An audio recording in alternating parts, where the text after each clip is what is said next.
Ako naman po nag-enjoy ako sobra sa paggawa ng script. Sobrang hands-on po ako and promise po namin sa inyo na faithful talaga kami sa story sa Batman and sa Any challenge? Challenge, kid? Did you have a challenge? Wala. Yun din po, na-challenge din ako and nag-enjoy sa paggawa ng script.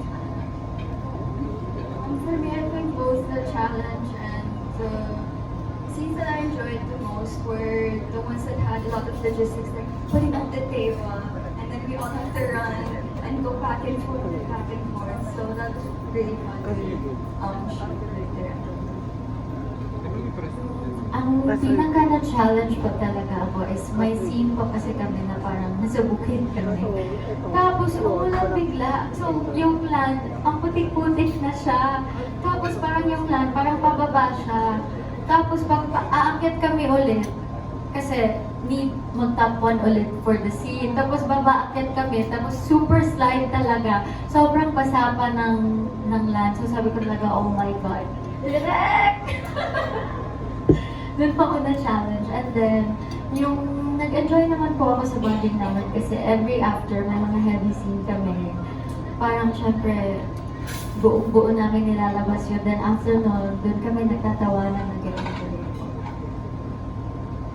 Ako, for me, yung character ko itself is the challenge. Kasi she's not your typical ordinary student na nakikita nyo everyday. And based sa trailer, may scene dun na inano ko si Heart, like, I had to threaten her. So may mga scenes akong ganun where I have to like threaten her with a weapon. And for me, nakakabigla siya kasi I don't hurt people. And my character is someone who's like that. So it's a very big challenge, but I'm very grateful to Direk kasi siya ang nakakalabas ng ganun na kind of character na kaya ko pala siyang gawin. And siguro yung na-enjoy ko is, of course, like what you've all said, yung bonding namin as a cast. Actually, number one bonding talaga namin, alam nila to, group order. Group order. As in, lagi kaming every set, every shoot, kapag like, inaabot kami hanggang madaling araw, guys, group order tayo, mag-matcha coffee tayo. So, like, yun talaga number one bonding. Yun talaga nag-start actually sa lahat. So, yeah. PB, sorry ipinalig kasi sa akin nila yung mic. Kasi baka lumagtampo si Aiko Melendez and Jo Marie Eliana. Nakalimutan ko tanong si Andre. Oo, close ko pa naman yung parents niya. Okay lang po, hindi naman po sila matampuhin. Hindi, noon nga nakaalis na din nila ako. Sabi, tinanong ko yung mga anak ng mga ibang artista. Hindi ko natanong. Pero Andre, how's your dad and mom? Yeah, gano'n sila ka-supportive. Ang dami mong tinatawagan pa nila lagi si Boss Bay kasi parang sunod-sunod ang show mo. Yun po, blessed po talaga. Tsaka very thankful po dahil binibigyan po ng opportunity ni Boss Bay. Kaya very thankful po. Thank you po, Boss Bay, kung makikita niyo po na kapatid. Thank you po sobra. Thank you po sa tiwala. Tsaka yun po. Si Mommy po, si Daddy, okay naman po yung relationship namin. Si Mommy very supportive po. Lagi po nagtatanong kamusta yung set, kamusta yung mga eksena, ganyan. Si Daddy naman po, lagi lang ako nang pinupush na be on time, be on time, no? Tapos pinupush niya lang po ako na maging like ready po sa trabaho, tsaka maging professional. Napaka-supportive parents, di ba? Pero eto kasi si Papi Tintina, nakalimutan niya itanong kanina, no? Pinasa na sa akin yung mic. Ikaw, kasi ang dami mga Viva stars dati pa, mga nagbabalik showbiz din. Ikaw ba, sino na sa mga Viva stars before na gusto mo maging makasama sa project? Siyempre, although ang mom and dad mo more identified sa sa legal si Juan Pontoc daw ba? Dahil dating Viva Star, gusto mo ba makasama sa project? Pinapatanong din. Sure po, why not po? Kilala mo siya ng personal? Yes po. Close kayo? Pwede na po. Ayan, maraming magsusulat ngayon. Mas marami ka magiging article. Ano yung pinapatanong ka? Ano yung reaction mo sa rumored relationship ng mom mo at ni Wandy? Enjoy. Ay, Opo, kasi kung magmukha naman po silang masaya eh. So kung masaya naman po sila, enjoy po. You have all my blessing. Yan, thank you. Yan, hindi na ako kakabahan, PB. Babatiin na ako ni Aiko at saka ni Comedy. Thank you. Okay, thank you. Okay, okay. All right, next.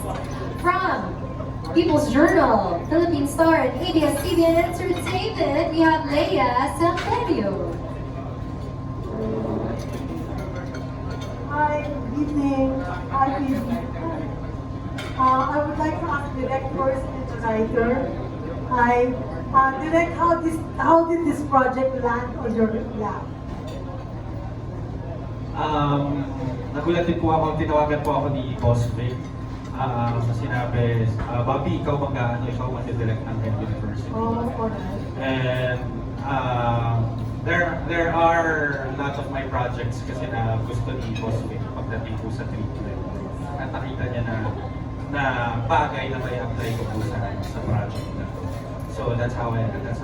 So when did you start film shooting? We started Last year? this January.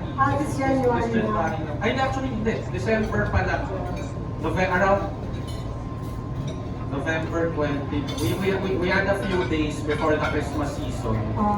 And then, nag-break po kami, then nag-resume na. So nakailang episodes na kayo? Direct? Sa ngayon, almost, yung malapit ng magsara, mga almost 5 episodes. So ilang pa to go? Gano'ng katagal pa? We have a total of 18 episodes po. 18 So, pa. nasa day 12 po kami, we have around 30 And then- shooting days. So when is this airing? This airs po on, the first episode is gonna be on Viva 1 sa February 6. Alright. Tama. Thank you, Direk. Magkakaroon din po kami sometime this January ng primer, parang behind the scenes the making of Red University. Alright. Thank you. Yung writer, Si Kim po. Kim? Ako, Night in Black. Yeah. Did Viva buy the rights from you for this, for Hell University? And how long ago did you write the story? Actually, sunod ko yung story for, I think, 6 months. Last year. No, 2000. Matagal na. About 2016. Wow, 10 years ago. Tapos, paano napunta sa Viva? Actually, kinontak po ako ng Wattpad na Wattpad. meron pong interested na mag-adapt sa story ko and big about it. Nagawa naman po kasi napanood ko lang po yung mga film one day and maganda po yung mga films nila. How long? How last year yun? Opo. Last year. Thank you. Yung tatong show Miss Royal. Good afternoon. Good evening lang pala. Sorry. Yeah. How did you feel now that you're moving into the same landscape or same area, same of your mom and dad? That your mom and dad starred in or became known? Yung tatlo. Basically, my mom is not an actress. Dad, Yeah, my dad parents, yeah. Based on that naman po, si daddy, really supportive naman po siya sa ginagawa ko ngayon. Pag may tinatanong ako sa kanya, tinuturuan niya rin po. Okay, nandiyan din po si Tito Ray, para sumuporta po sa akin. Especially si Ate Carla din po minsan tumatawag sa akin, chat sa akin. Kami kinakamusta yung work ko. So yeah, thank you so much. Hi, Andre. Hello po, good evening po, happy New Year po. How do I feel po as a royalty po? Is that po the question? Yes, that you're now moving into the same area that your dad became known. Dad and mom. Ako po, I feel very blessed and in a way po, I feel pressured kasi they're from the same industry and I feel like I'm gonna get judged by my actions na kung hindi dikit sa kanila or whatever na parang hindi man comparable, I feel like it's pressuring na mamaya hindi ako as good as them, or hindi ako parang, ano to, anak pa talaga to, ampun ba to, yung ganun po. So may ganung feeling. Ampun talaga. Opo, yes po. Thank you. Yes. I think for me, it's big shoes to fill.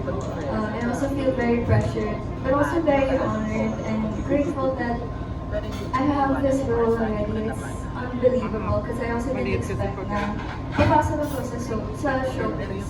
You're the third generation at your Third family. generation. Yes. Yes po. So it's really big shoes to fill. I feel tremendous amount of pressure, but pressure that I'm challenged and I want to make them proud of me. I really want them to be proud of me in anything that I do, showbiz, school, everything. So, thank you. Alright, good luck. Thank you. Okay, thank you so much. Okay, next up we just had a little switcheroo. Let's hear first from Aster Amoyo from TikTok, People's Journal at ESN.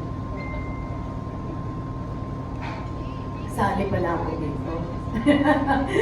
Anyway, sa lahat muna, congratulations for this new project. Doon muna sa 2 minutes natin, kay Heart at kay Zeki. Kanina natatakal yung pressure. Kasi kayo ang center characters of this series. So how does it feel now? May pressure ba sa inyo? Until now po, there's still a lot of pressure, but I'm thankful for the pressure because it's what pushes us po.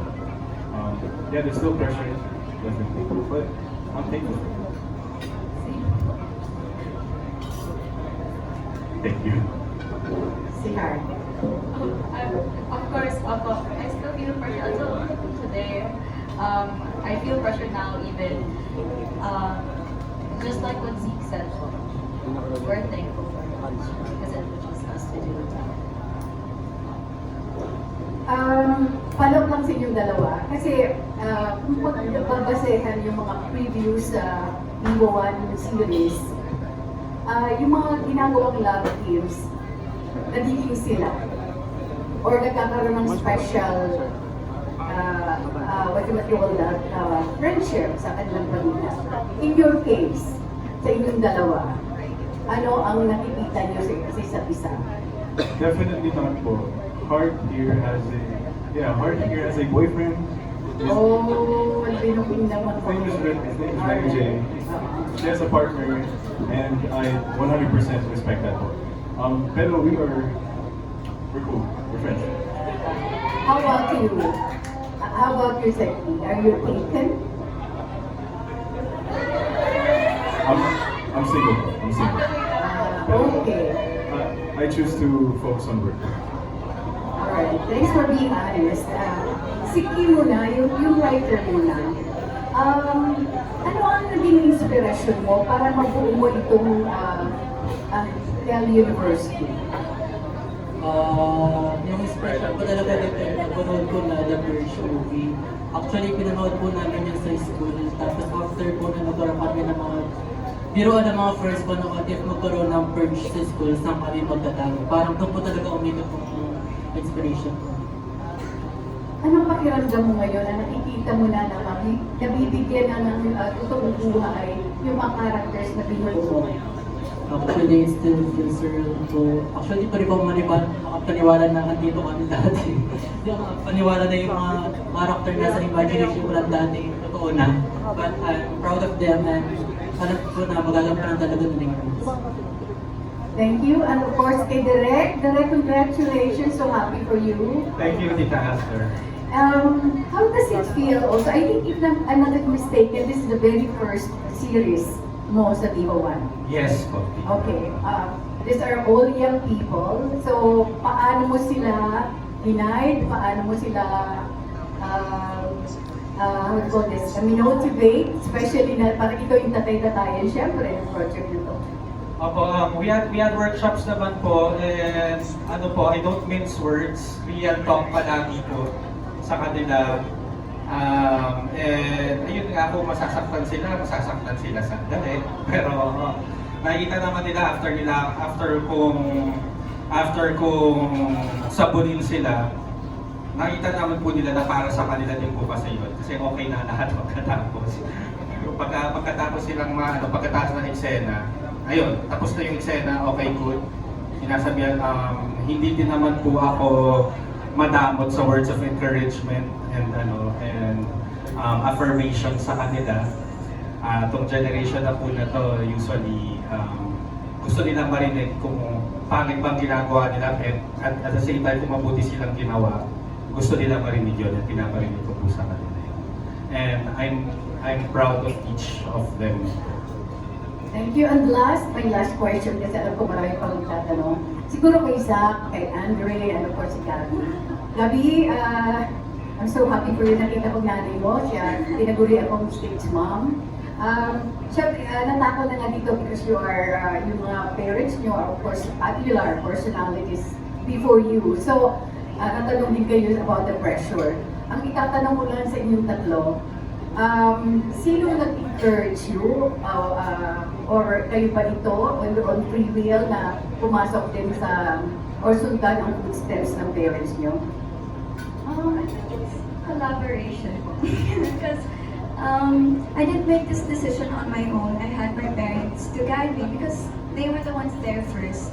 I will always listen to their advice naman po, and I trust them that this would be the right opportunity for me. Ganda ni Gabby. And of course, Andre! It's nice to see you again. Nice to see you po. I guess ano po,